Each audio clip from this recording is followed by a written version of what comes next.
Mr. Thompson. Thank you, Mr. Chairman, for holding today's hearing, and thank you to all the witnesses for being here.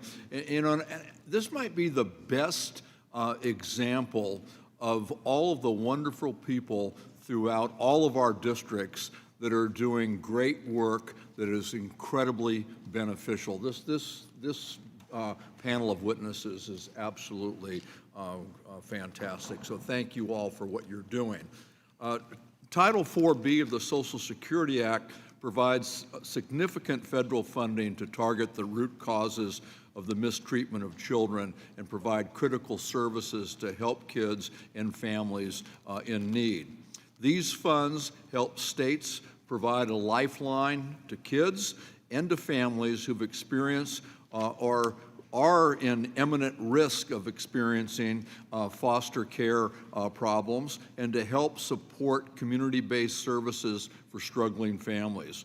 From hiring and training caseworkers, contracting with nonprofits to provide prevention services, and improving family court services, this funding makes a real difference in the lives of children. According to my home state, the California's, which is the answer, Mr. Gain, to your question. According to the legislative analyst in California, the average monthly caseload for our state's child welfare system is overwhelming. Everything from in-person investigations, maintenance support, reunification services, and permanent placement.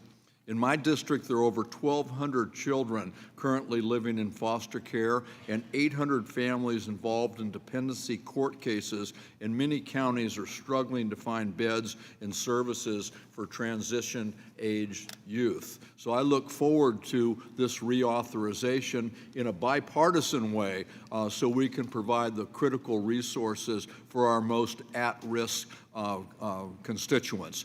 And Ms. Hilton, I want to thank you for your compelling and courageous testimony today and the work that you've been doing, not only to highlight the problems that you face, but the problems that many others face on a day-to-day basis. It's terribly troubling, and we need to do everything we can to change that.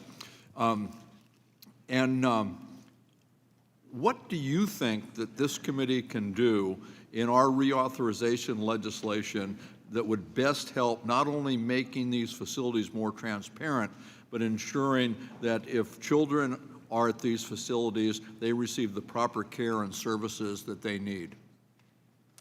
Well, thank you so much. I really appreciate what you just said. And I think it's just important for there to be oversight and regulation. People need to know that they're being watched.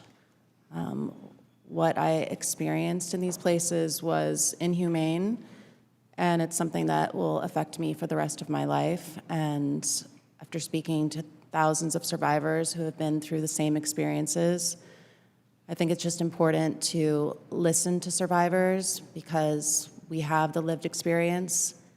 And I just want to say again, I'm so grateful to be sitting here in front of all of you who could help make a difference in so many children's lives.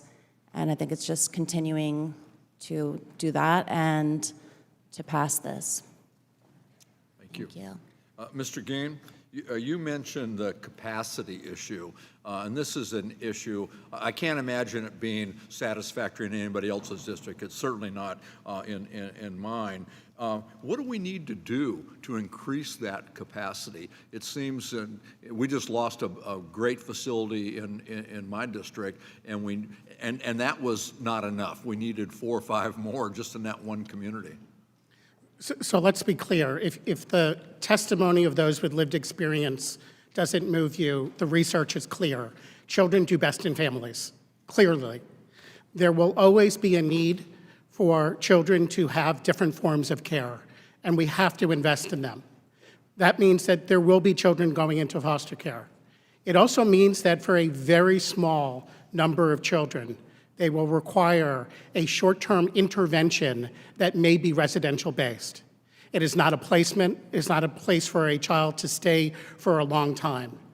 But we need those very limited facilities to be exceptionally high quality, to be therapeutic, to be involving family in those children. The purpose of that intervention is for the child to go home and succeed in a family.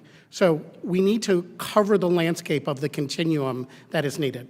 Thank you. I think that you said it best. This is about success for these kids. Mr. Buchanan was spot on when he said this is our future, and we can do a lot to help. So thank you all very much. I yield back. Thank you, Mr. Kelly.